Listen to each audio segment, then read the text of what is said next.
All right, well, welcome everyone. Apologies to anyone who might have been trying to tune in earlier. We had a small technical glitch getting our Zoom account being able to live stream from RBHA, so apologies about that, but we are getting ready to get started here now. This is the September 18th meeting of the Task Force on Reimagining Public Safety. And today our agenda is as follows. We're going to go through the welcome and reminders, and then we'll have our updates from our subgroups in the following order.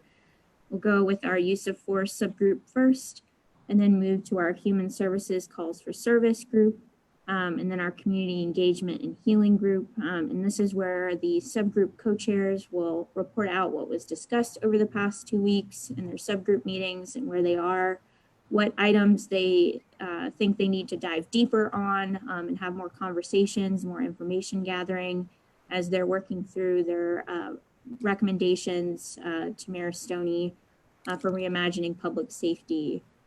Just in terms of reminders for folks, we are approaching the September 21st deadline, where at the very end of the day, whatever the end of the day is for you, subgroups will submit their initial recommendations to the mayor's office in the form of a status check summary document, just highlighting high level what recommendations they're considering so far, what criteria they've been using in their decision making to help guide their decisions, and so forth. And so then that will be presented to the mayor that week by the co-chairs of each subgroup. We'll have a discussion and provide an overview with the mayor, and then we will continue our work for another 45 days where the task force will then submit a comprehensive final report to the mayor. And so without further ado, I will turn it over to the use of force subgroup to begin their report out, and we can have a discussion with them, and I'll try to keep track of time knowing that we started a little bit late. So Natasha or Courtney or Sheba, turn it over to you.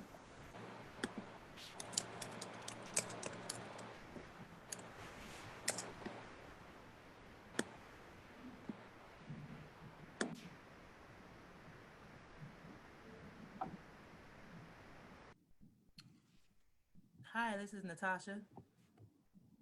Hi, Natasha. I believe it's Sheba and Courtney are not able to be here today, so I'll go ahead and run through what we've been talking about. We have been talking mainly about de-escalation and how to implement that into the use of force policy. We'd like to see it put like a de-escalation first model in the policy, so that police officers have to first use de-escalation as a tactic when interacting with the community. Another thing that we would like to see is an RPD philosophy and their value statement up front in the use of force policy. We've been comparing the Richmond policies against other more progressive police departments, and Milwaukee in particular. I believe it's Milwaukee, but I think it's Minneapolis, actually. Minneapolis. They and lieutenants that send officers out on those roll calls. There have to be models provided to officers. Here's body camera footage of a great interaction. Here's body camera footage of an interaction that did not go well. And here's how you avoid those problems in the future. And then there has to be a periodic review, a regular review of body cam footage with interactions with citizens in a variety of contexts, some stressful, some not stressful, showing how those interactions are done well. And then every officer gets feedback, periodic feedback saying, you're doing great. Here's some things you could do better.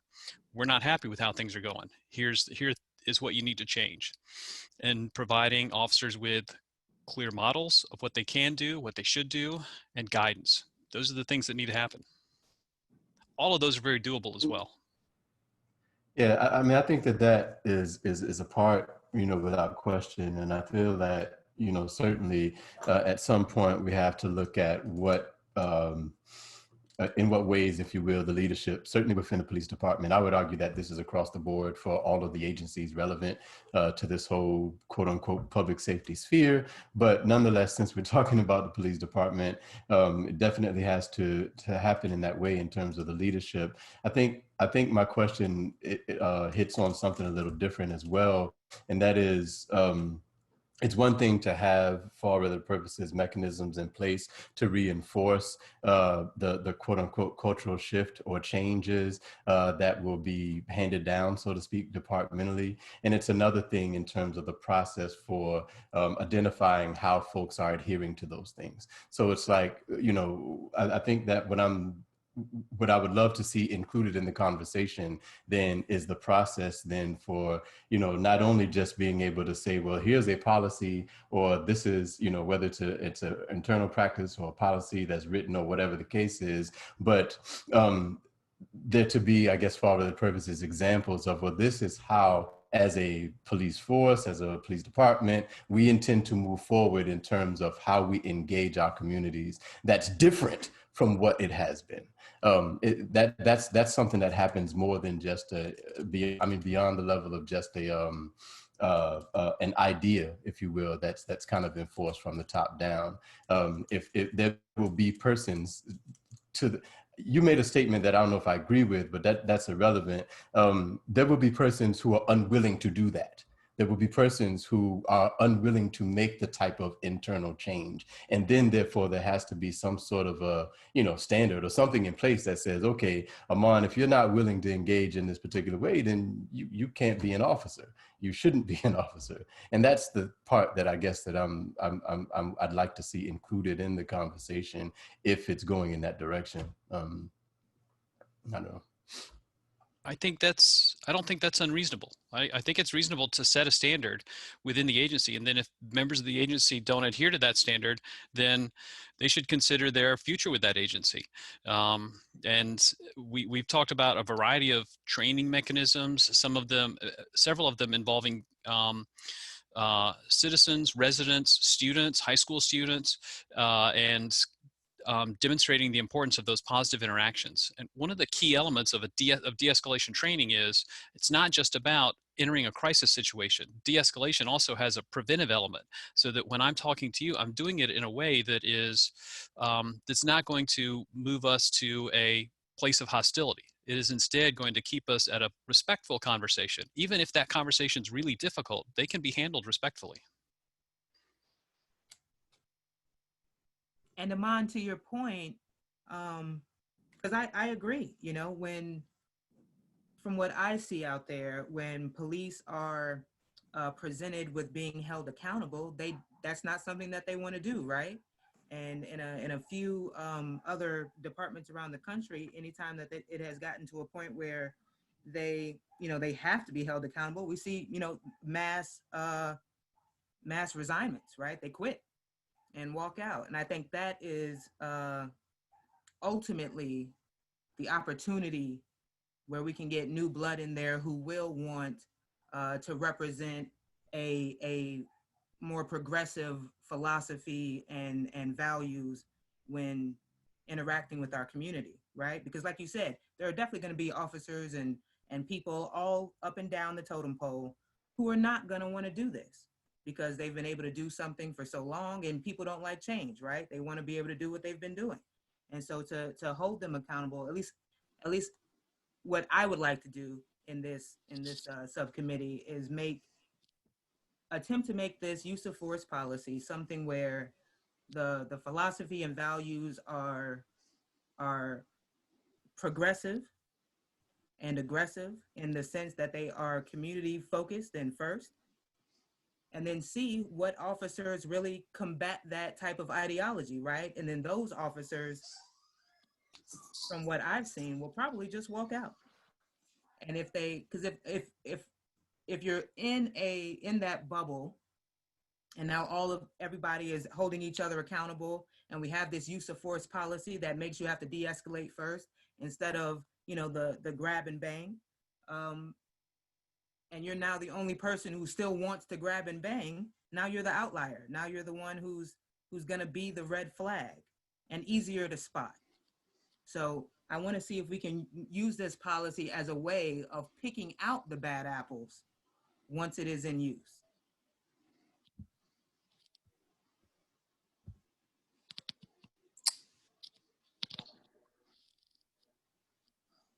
This is John from RBHA. May I make a comment, please? Of course, John, go ahead.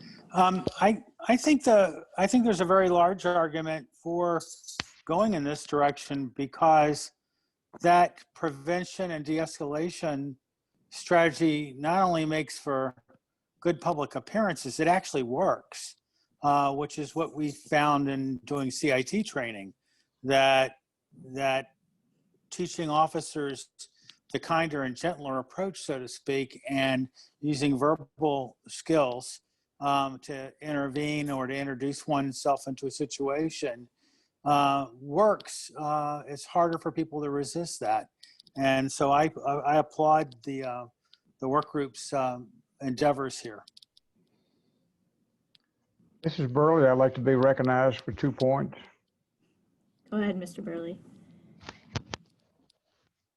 Something stood out a couple of days ago when Chief English was sworn in Henrico County. One of his highlighted comments, and keep in mind, he is retired from here from years of service, decades of service.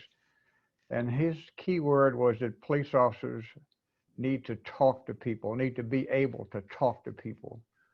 And I echo that 110%. And the second point I want to make that I find that stands out as a cultural thing to me. I've been retired from the Bureau of Police back in the 70s and 80s, 20 plus years. And I find it very awkward and odd that when I walk up to an officer somewhere and introduce myself and ask them what their code number is, and they'll tell me, and I'm saying, you know, I'm Glenn Burley, retired in 85. I'm code numbers like down in the 500s, and this policeman is code numbers in the 3800s, which means there's been thousands of police officers that come and went since I was a police officer.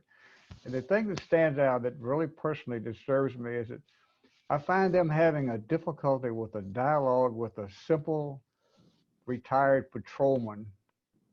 And if they can't have a simple casual dialogue at Wawa or standing on a corner or being somewhere in a non-involved situation where they can chat with me, if they can't have a conversation with me, I find it challenging that they can't have a conversation with John Q. Public.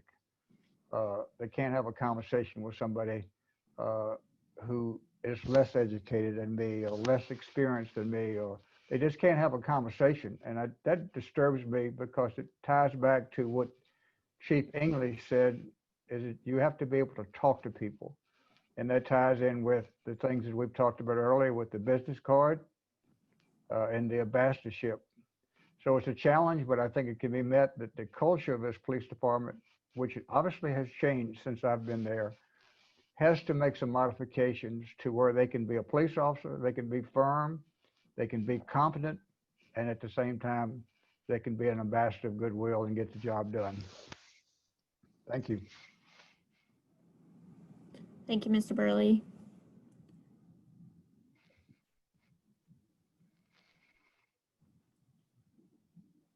I have just a thought that's running through my head. I appreciate the use of force task force with your initial recommendations, but I think as I'm sitting here and I'm thinking about what you all are proposing, I think some things sound very easy and tangible, yet what we have to recognize is that if we're talking about culture change, right? And understand that that's going to take time, I think that means we have to look at people, policies, and practices. So I think people, policies, and practices. So I think oftentimes we say, well, if we just change this language here or add in this one training here, that, you know, it'll follow all the way down. But I think people, policies, and practices means that, yeah, I mean, maybe some of the leadership who've been here for X amount of years and have been practicing under a certain way of doing things and policies, some of those folks may have to go too. So I think yeah, it's officers, it's leadership, and I would even argue it goes even beyond that, right? People that the police are responsible for, because it goes up and down that spectrum. So I just want to add that point. So yeah. Thank you, Daryl. I think that's a great point. And I think that, as someone who's kind of been hopping in and out of all of the different subgroup meetings, I do think that we're touching on the people, policies, and practices kind of holistically throughout. So, but I do think that we need to, I think each subgroup has noted that they're going to continue to dive deeper over the next half of this work. Just knowing that, it took us a bit to get the information that we needed to, we brought in guest speakers and things of that nature. So I think you're exactly right. People, policies, and practices are part of that conversation. And I think each subgroup's going to continue to dive deeper into those areas. Right. Is there anyone else who would like to comment or provide suggestions to the use of force subcommittee? I have a question. Yes, Robert. For the subcommittee. Isn't de-escalation more mental than physical?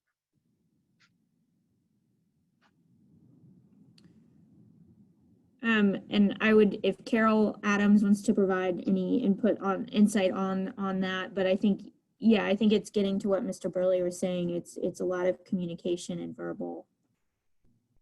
Because the reason why I asked, because with I believe with all the training and continual of training, if a human being mind is not capable of engaging in a situation with residents, the training is not really going to do any good.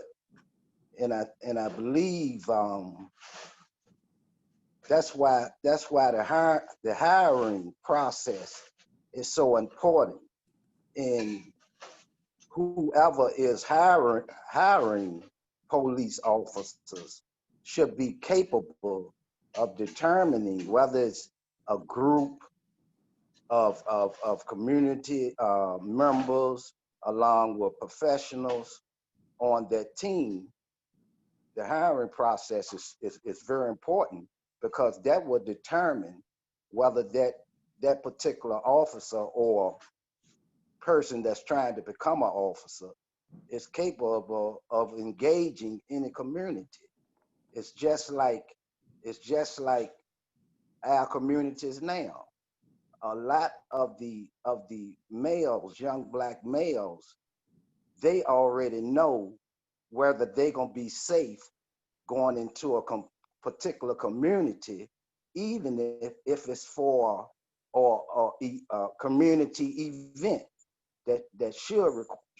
where they should feel safe at, because experience in their mindset gonna tell them they're not safe over there. And I don't understand why officers will go into a community with the mindset of not de-escalating a situation, because they know ahead of time the call they are going on. And if the call is non-violent, why is the community having to ask them, why do you have your hand on your gun? So that right there tell me mentally they are not capable of handling or even engaging in a de-escalation if they're always looking at these calls as violent or physical calls, because a lot of them are mental calls.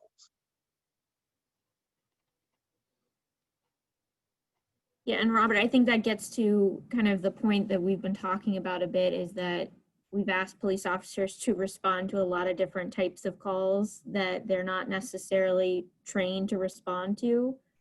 And so I think that, you know, gets to part of what you're saying. I think the other part, if I could call you on the spot here, I think we've talked about, you know, the hiring process a bit in our subgroup as well, and talked about the different types of kind of bias and screenings and things of that nature.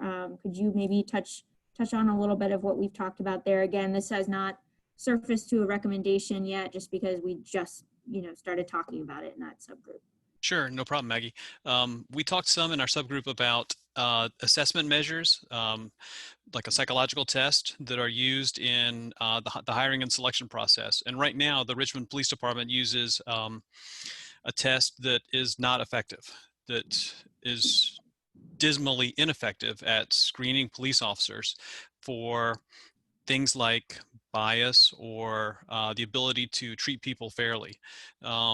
The test that's used right now screens out people who have serious mental illness, but that's not what you want. That's not the bar. That's not the standard you want to endorse in your police department. You want a higher standard than that. You want a standard that is, are our officers going to interact with people in a fair manner, and are they going to be effective in executing the mission of our agency? So we're talking about finding better screening mechanisms that RPD can consider. And Robert, you raise a really important issue, which is the importance of communication, the ability to communicate. The best police are always good communicators. They can talk people into doing things that they may not want to do, but they can do that in a way that doesn't involve, or that doesn't necessitate, laying hands on a person. When an officer goes the sloppy route, they don't try to communicate. They grab people, they put them on the ground, they put them in handcuffs. That is almost always the easier way, but that doesn't make it the right way. The harder way is to talk to people, to communicate effectively, rather than grab them. And if you can communicate with people, then you can build trust, and that trust of between residents, not citizens, between residents and officers will lead to positive consequences down the road. So I guess what may be missing in this conversation is that in some communities, I think the police do a great job in communicating with potential suspects or folk, but in other communities, such as Black communities, that does not necessarily happen. And I think that is, you know, if we really want to begin to address the issues at hand, I think we gotta just call it out as it is. When we look at even some of the heat maps and the initiated stops and things of that nature, we gotta say this is happening in Black and brown communities.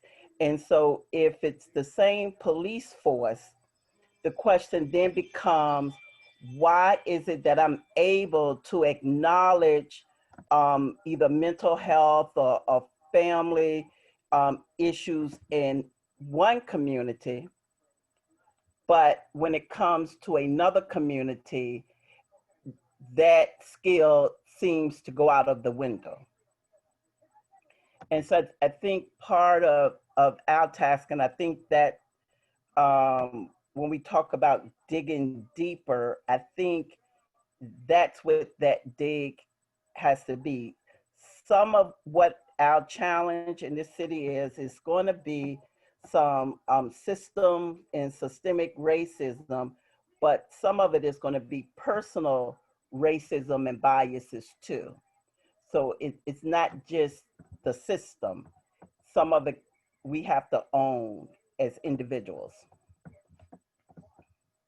This is Sheba. So I think that when we talk about we always talk about the hiring process and screening and the initial assessment. I think we touched on this a couple of weeks ago, but like an ongoing process, because if you think about when somebody gets hired in any job, you see the representative from the beginning. When they're on that route along with an officer who's been on the force for a while, and that officer is looking for different things, they're still showing their representative, and that bias a lot of times is not showing. So I think that it's important to do assessments on an ongoing basis.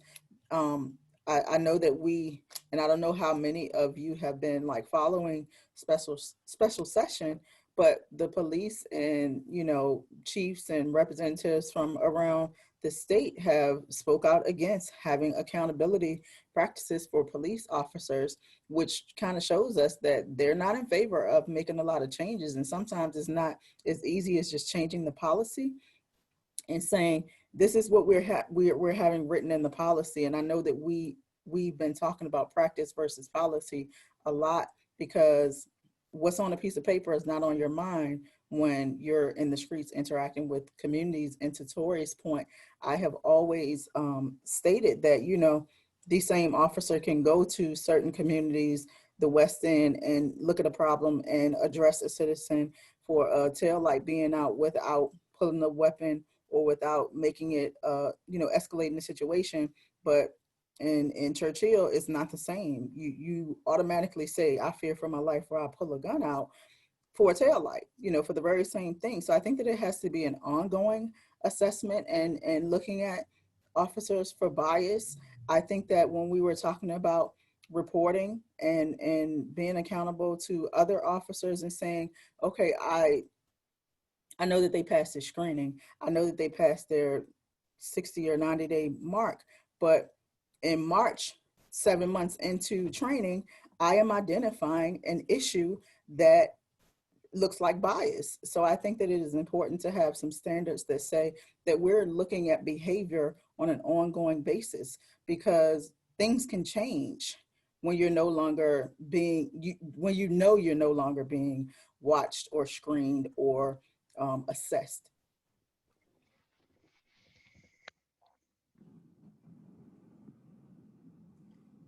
Thank you, Sheba. And I think we have, you know, obviously a lot more digging to do in our use of force group. So I think all of these comments have been incredibly helpful. I've made sure to take some notes on them so that we can bring those back to our conversation next week. All right, just looking at the time, I want to make sure we can get through our other subgroups as well. So I'll turn it over to Torey with our Human Services Calls for Service group now. So our group have made some progress. We've identified our problem statement. Our group was very clear that they did not want the work to be really focused on the police, but more so on the community. We acknowledge that there needs to be, as with the use of force in terms of a cultural change or shift, it needs to happen from the human service lens also. As I was doing some of the research around looking at some of the suggestions and recommendations that came out of our committee and just trying to get some data number to support our recommendations. I read, and it was something out of the Times Dispatch, that 1/4 of the killings that happened involving police, 1/4 of the victims had mental health issues.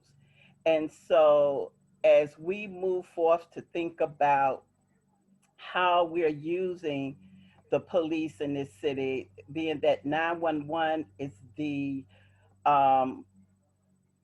only resource that the community knows to call to get somebody to respond. So what do we do differently? And how do we begin to really look at those assets that exist in the community and begin to put in place response system that doesn't require the police to come to every call. We know that sometimes situations in families can be a little heated. And when you call the cops, and as I think Robert pointed out, that if it's a Black community, and especially a Black community that has its challenges, then you're going to address that call and come up to the door probably with your hands very close to your gun. And then that doesn't make or build trust. And we do know that there is a major problem there. We also know that rather than have police respond, we need some more community professional response. And one of the issues that came up, and I think the first group was talking about hiring police officers, but we're talking about people from our community that understands the culture of the communities, the norms, the value systems of the communities. How do we begin to hire them into some of those positions that really should be responding, but respond in a way that is sensitive, and in a way that they are still respectful of the community. And so what has to happen to begin to do some intentional work, to begin to develop a workforce where we can have representatives from our community, our targeted communities, in positions where they can be placed to begin to come and respond. We also talked a lot, and I think we have a consensus of our group that after we address the initial charge that was given to us, that we would probably need to continue to meet and work to begin to deal with some of those issues that need that deeper dive, those more difficult and complicated conversations that must be had. And if we don't have them, then all of this work would kind of be done in vain, because we're going to have those conversations, and we're going to have to begin to really chip away and take down some of these systemic type of bias and racist systems that keep people in these conditions that allow some of this stuff to continue to happen. And so we know we have a lot of work ahead of us, but I do believe that out of the Human Service Lens Committee, we've made a lot of progress of clearly identifying our challenges and coming up with some really solid recommendations. Some will be easy to implement than others. There are going to be some need to begin to educate ourselves on how we can start lobbying and working it with the General Assembly, because some of these recommendations that we are proposing to make may require the state to do something in terms of changing some policy, laws, and practices. And Daryl, Keisha, anyone else on that committee, if I left out anything, please jump in.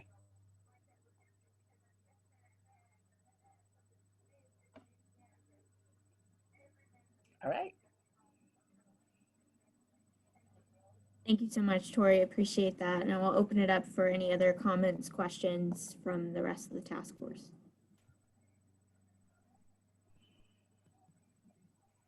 I just want to say, I don't think you left anything out, but I think what I would say from my perspective, as we talk on this committee, I think it really is important to have that collective voice, because I think, you know, when we're talking about reimagining public safety, I think the power was having the the various people with the different perspectives weighing in. So I feel like we've been able to like hear each other and actually work together to kind of expand our thinking, because I think some of the default, like what Torey was saying in the beginning, was to default back to let's police, right? Let's when we're starting to talk about reimagine, like we always go back to the police, but if we're reimagining public safety, we're talking about, just like in the other group, culture shift, right? So culture shift in I think in our context comes to what is our definition of public safety? How do we expand that? How do we expand who we identify as who is a public safety officer, right? So we're talking about including mental health professionals, more social services, because we see that there is, especially when you look at those heat maps, there's a connection between some of the structural issues to like the policing as well, right? So we identified that there are things like housing issues or employment issues or access to different things, how those kind of dovetail into some of those same areas in the heat map. So, and also in expanding our thoughts about that, we're thinking about, culturally, even within ourselves, like, oftentimes when people are at their wit's end and maybe they're dealing with a relative that has a substance abuse issue, and they've called all the numbers they thought they can call, they end up calling 911 and expecting a police officer to deal with an issue that is not their primary responsibility, which is fighting crime, right? Having a substance abuse problem or an issue or a social service need is not a crime, but we call the crime stoppers to come in with a badge and a gun. So again, I think with our committee, we're looking to expand our own thinking, as well as how do we create sort of the cultural shift downstream. So I appreciate our committee.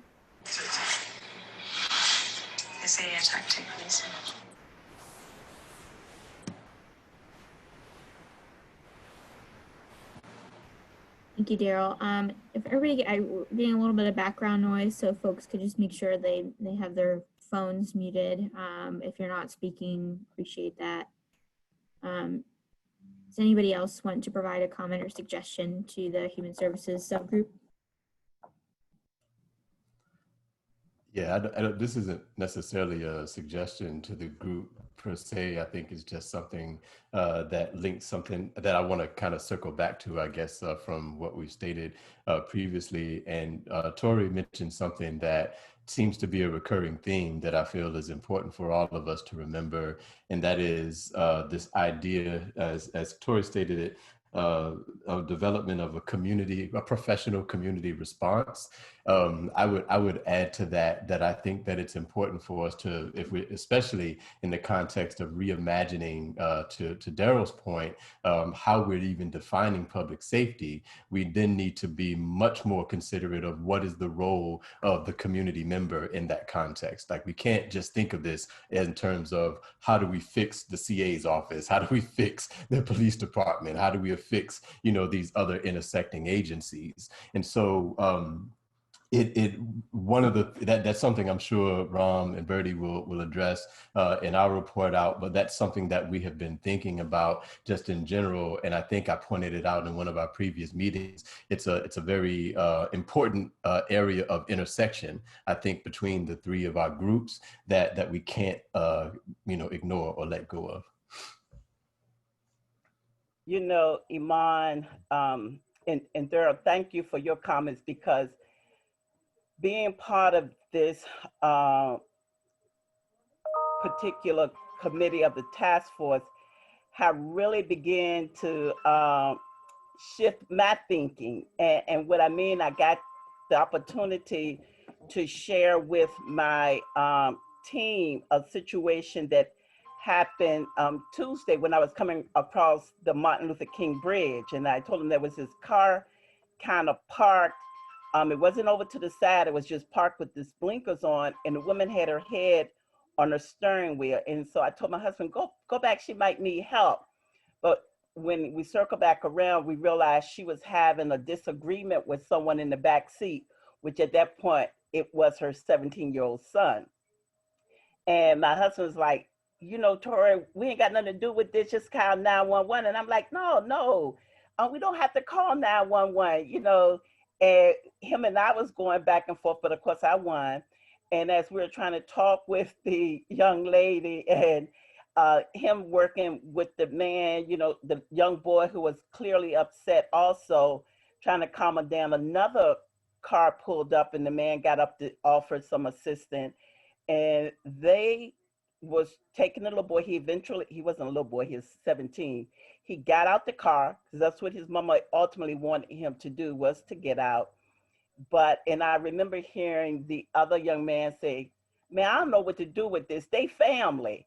And so I say that to say, we're going to have to work with our community to get them comfortable with getting involved again in situations, and put in, again, like you say, Iman, a professional response team from the community level to be able to handle some of these things that really aren't police matters.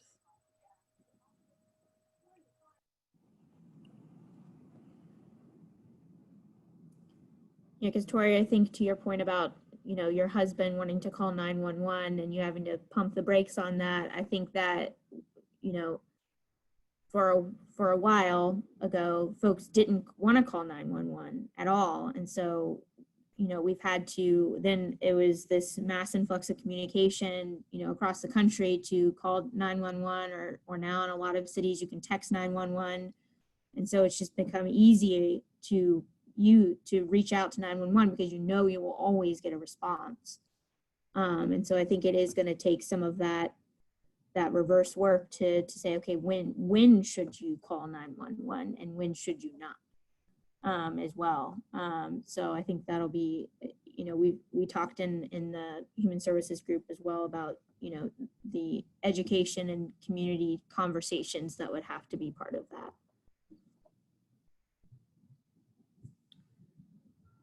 Are there any other folks who would like to comment on the human services group's work or provide suggestions?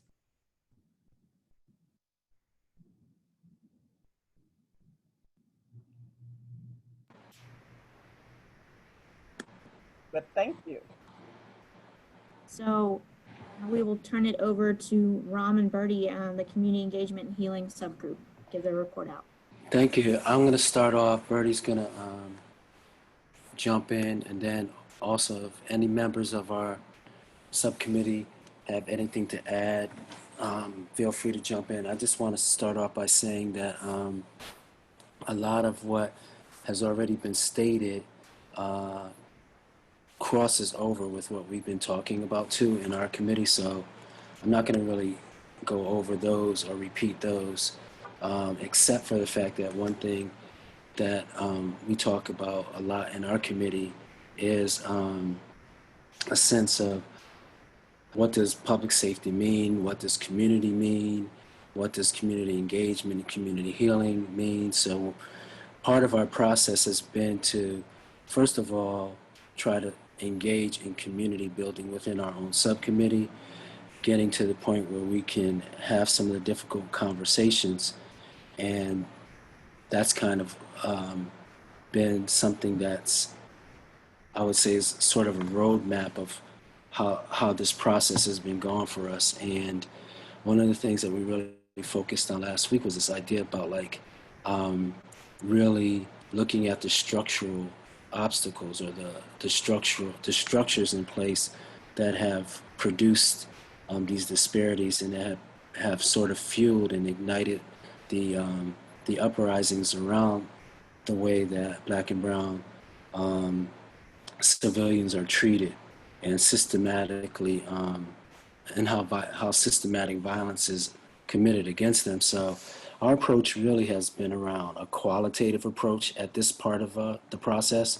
So our interim report is really going to look more at qualitatively what type of programming, what type of suggestions. And then as we move into the second phase of the report, then we'll add the quantitative data and meat to really support it. So we really started off by tapping into the resources of members of our subcommittee to look at some of the things that are being done already and use that as a springboard to talk about other ideas that fall under this sort of reimagining process and this creative process.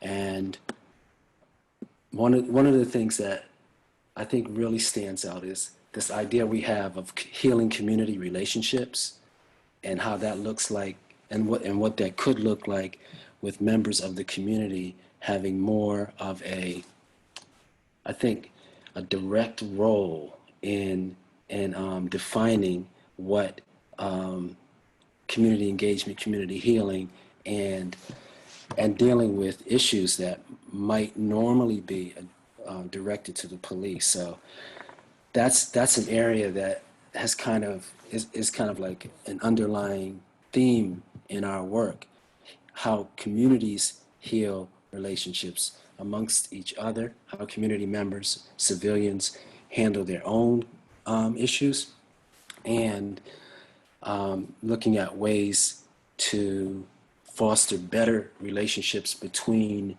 the police and communities. And another thing that has really been insightful from our group is that when there's a lot of focus placed on, say, communities of color, so to speak, especially the housing developments, we shift that conversation to also consider how community healing and relationship building should also occur in other neighborhoods.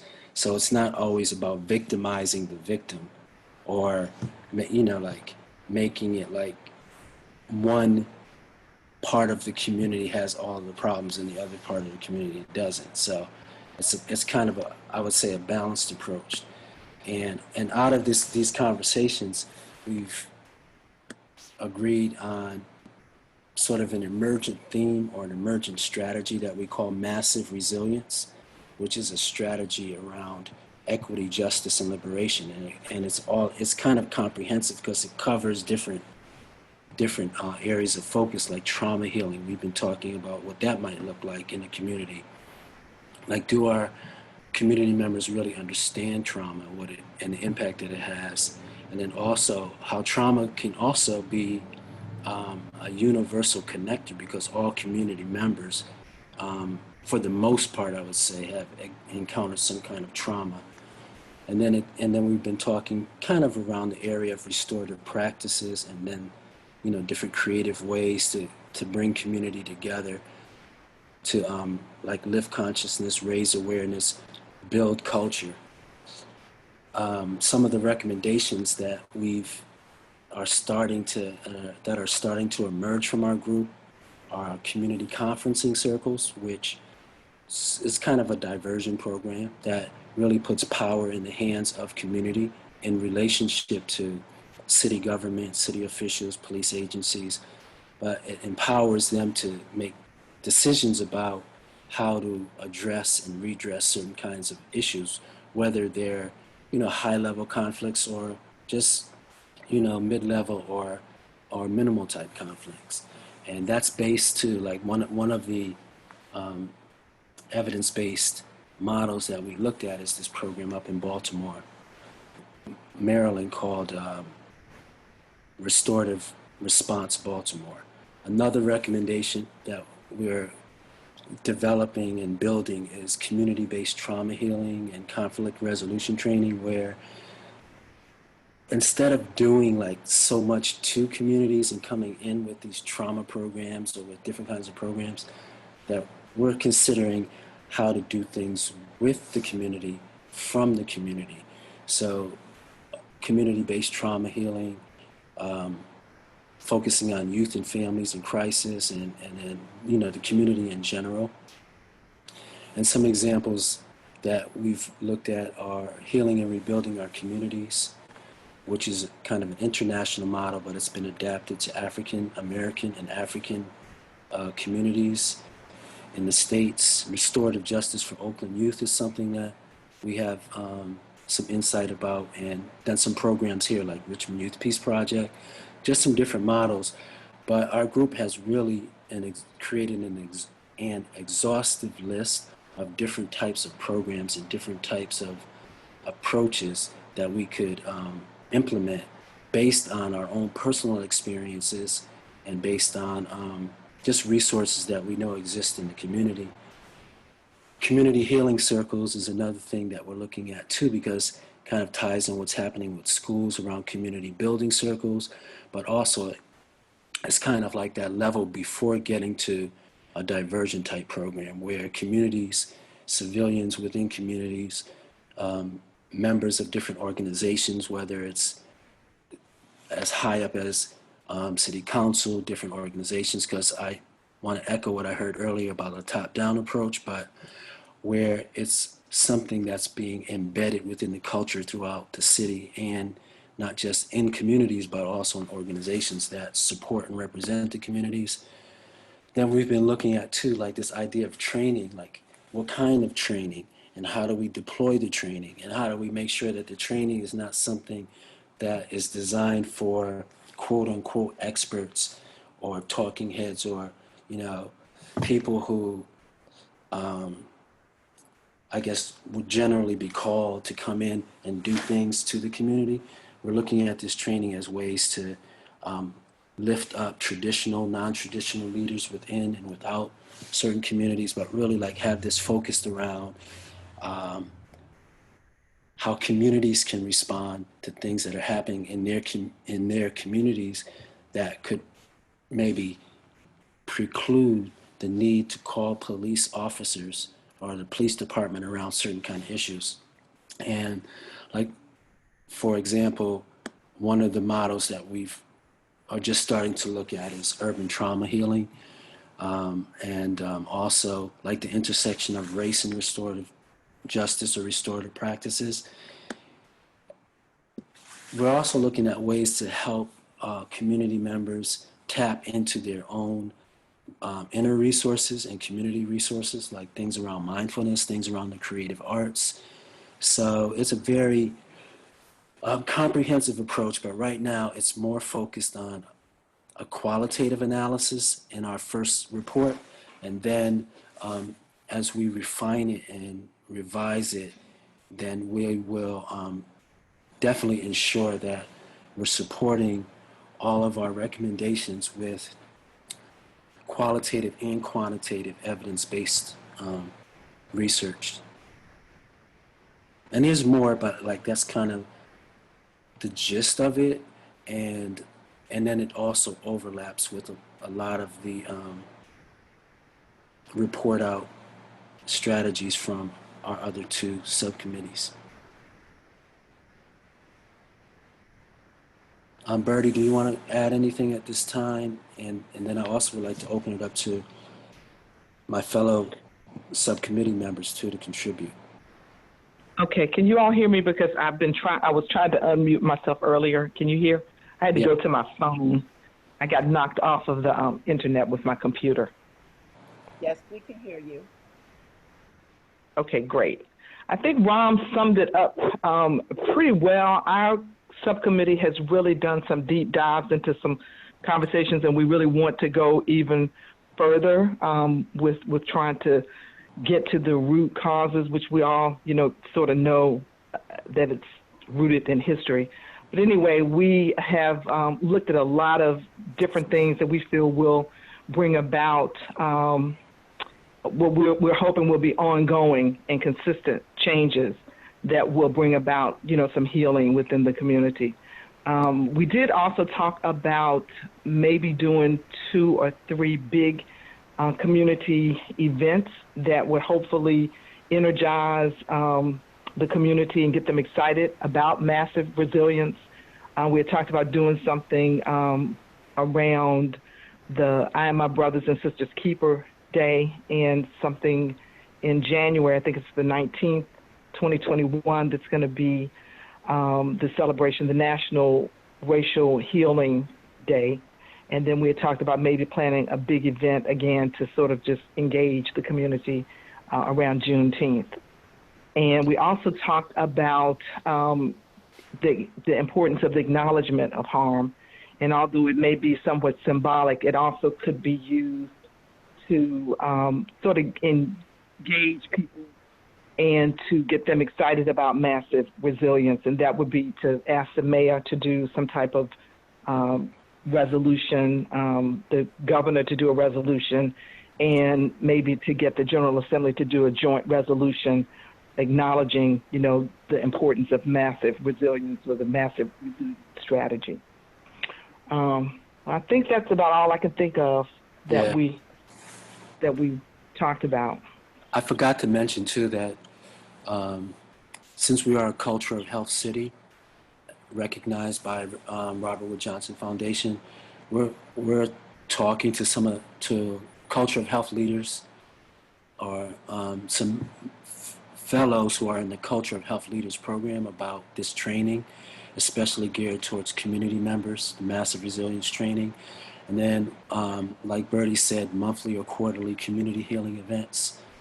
And then one last thing that is kind of generating maybe an idea of creating a center for racial and social justice where it can kind of energize, mobilize, crystallize our efforts ongoing, and that could really serve as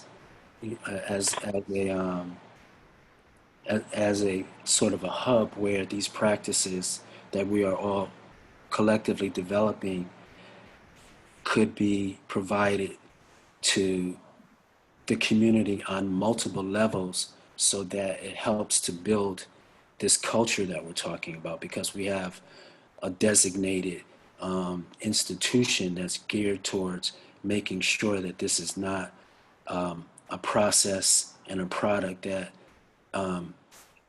just comes in on a wave and goes out on a wave, but that it's more permanent and impactful in that way. Still, if there's anybody from the subcommittee that wants to add, please do so.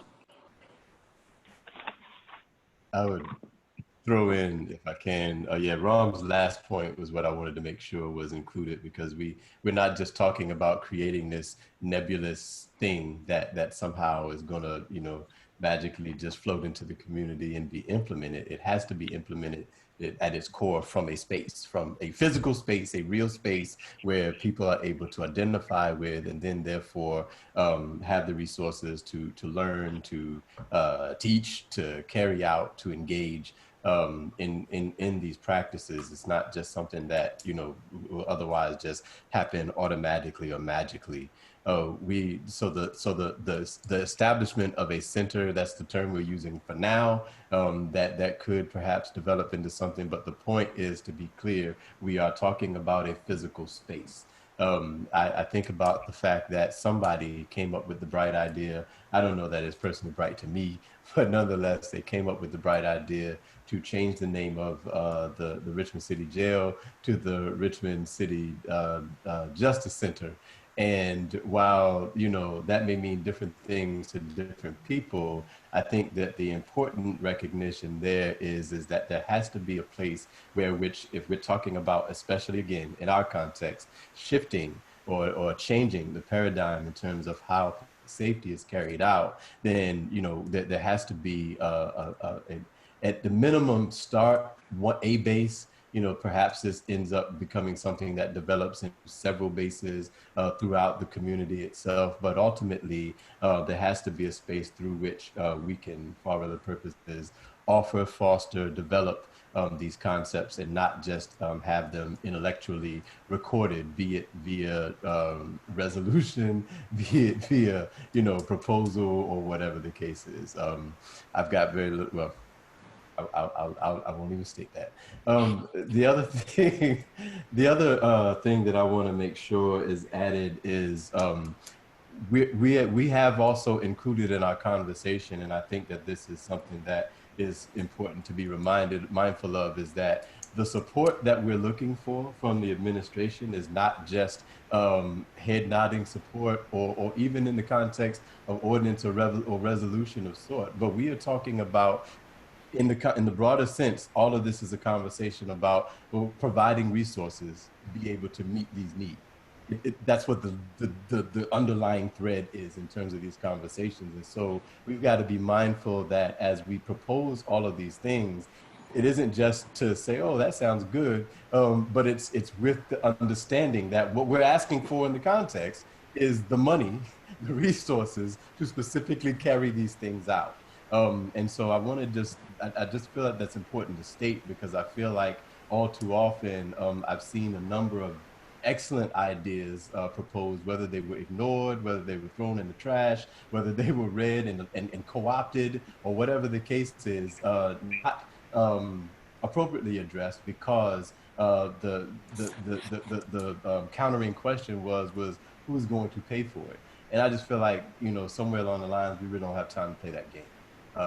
We can discuss why I think it's a game, but rather than go deeper into that, I think that it's just important to be very clear that incorporated or included, excuse me, in what suggestions or recommendations we have. We're talking about gaining a level of support that not only is in alignment ideologically, but is in alignment fiscally as well, in order to make sure that this institution can actually stand.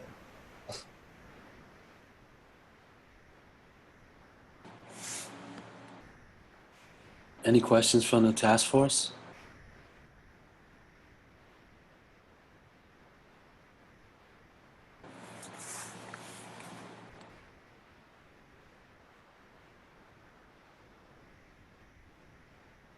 And such a great job, Ram. You've left everyone speechless. Wow, that's a first.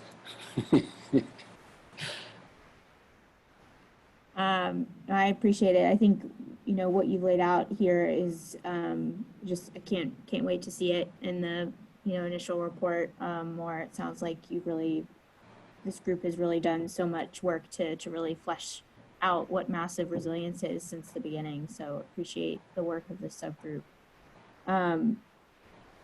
Does anyone have any additional thoughts, questions, comments, knowing that the initial reports are coming up on the 21st, Monday? I do. I have a question, Maggie. Can you share with us precisely what is the thought behind the initial report? Like, how is that actually being used? Is this just for the mayor's, for lack of a better term, eyes? Is this something that there's an intention to present, for lack of a better term, to the broader community? How, considering that everybody has already stated, and it seems to be understood anyway, that we all are kind of just scratching the surface in our respective areas that we're working on, what's the intention with how these reports will be used? Sure. So it's a status report, just to know, you know, because the mayor, you know, has not been in all of these meetings, and so it's an opportunity to update him and Chief Smith on the work, or any other administrators that need to be updated. You know, knowing that not everyone's been able to attend every single meeting, so we're, you know, going to use these reports if there are some short-term items that can, you know, the work can start sooner rather than later. You know, this is a time to, you know, have that conversation with the mayor and Chief Smith and get their feedback, allow an opportunity for them to ask questions as well, so that we can continue this collaborative work, you know, with the administration and with the task force. So yeah, so that's the intent behind them, is more of a status report than, you know, knowing that these are just kind of the initial thoughts of where things are moving with the task force, so that, you know, there can be, you know, greater communication and collaboration moving forward.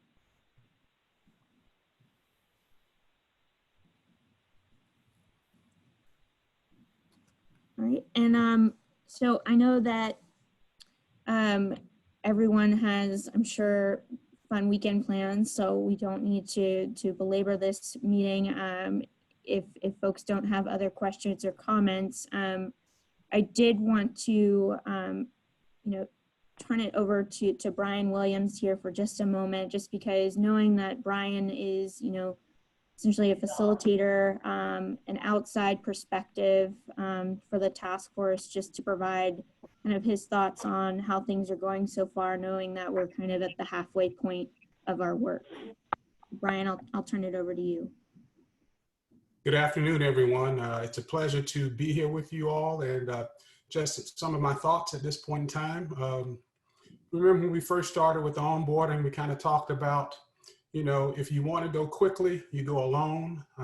Thinking about that African proverb, if you want to go far, you go together. And I think about we've gone, I think we've made great progress because we've worked together. It's been a process that we are unpacking, and for that I commend you for your efforts in doing that. Also commend the relationships that have been built. And when we think about relationships, I think about Cornell West, who kind of talked about relationships are kind of based upon commitment. And this requires loyalty, love, patience, and persistence. And I think that's something that has been demonstrated throughout this process. So in closing, I just kind of reminded also of what I shared with onboarding.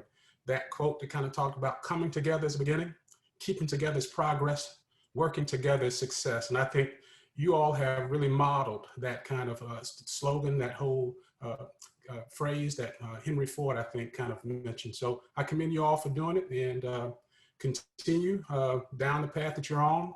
We're making progress, but we have to stay committed to it. And I just appreciate just being a part of this process, just being able to observe it.